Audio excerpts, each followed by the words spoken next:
So my brother stopped by today to drop off some parts for the 4.8 swap. So we're going to try to reuse his Turbo 400. It's a BOP Turbo 400. And I've already come up with a couple roadblocks. Well, besides the fact that here's his Turbo 400. It's Buick Olds Pontiac style. We got a Summit 3600 stall converter. And we have an adapter plate.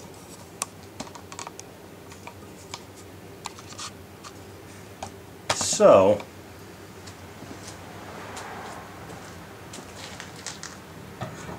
pull this converter out.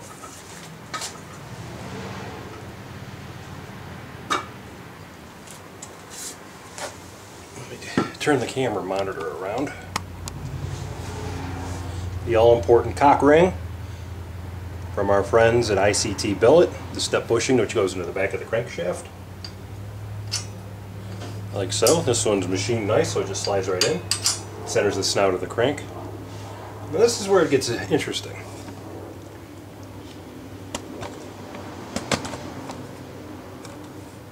Watch.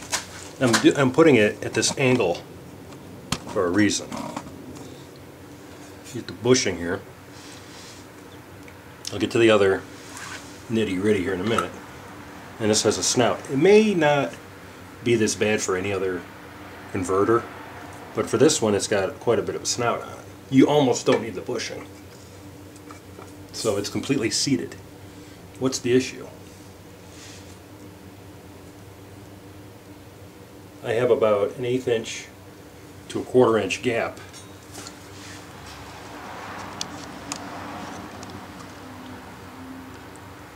between the converter and the flex plate. Putting this engine in the car with the transmission in place, we would have never caught that.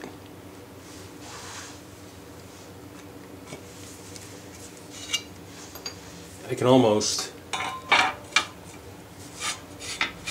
get away with not using the bushing. So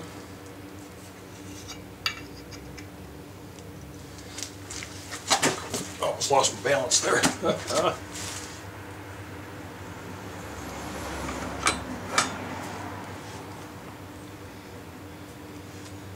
So either I'm going to have to space it out, I think. Because you're going to have some space anyways. But the thing is, I can't completely draw the converter towards the flex plate because of the bushing. Slight conundrum.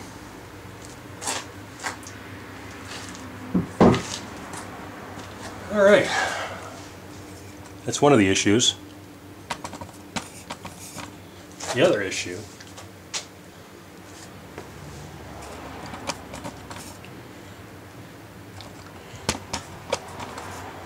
is the adapter plate. This bolts a small block Chevy to a BOP engine or vice versa.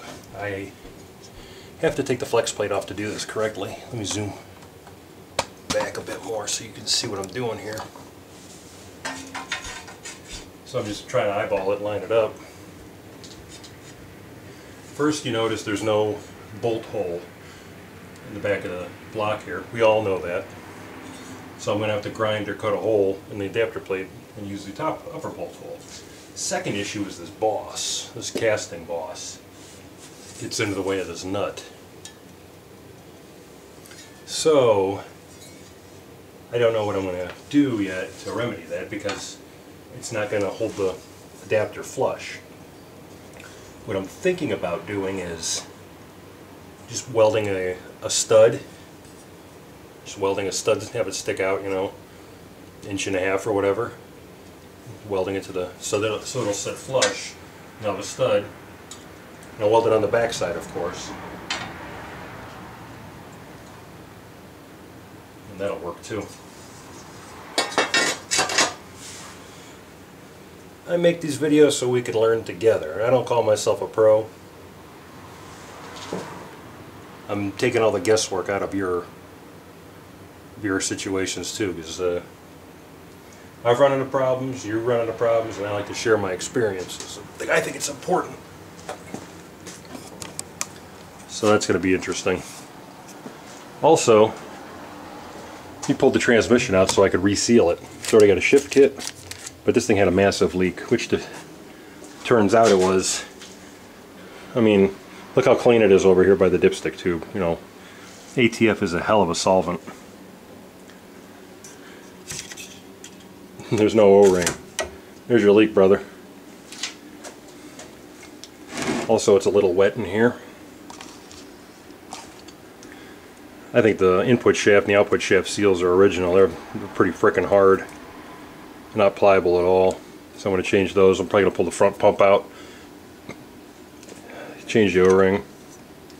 But it's got a little bit of puddling in here, and I don't want to put it together and have a leak. I'm changing every last stinking gasket and seal on this thing. Governor, tail shaft extension housing, we'll get a new gasket. Shifter, selector, kick down O-rings, all of it. I want this thing dry as a bone. I don't want to take it back out and reseal it. So this is where I'm at, letting you guys know where I'm at. When I come up with a solution for these two problems, I'm going to make a video and share. So yeah, like and subscribe. Thanks for watching.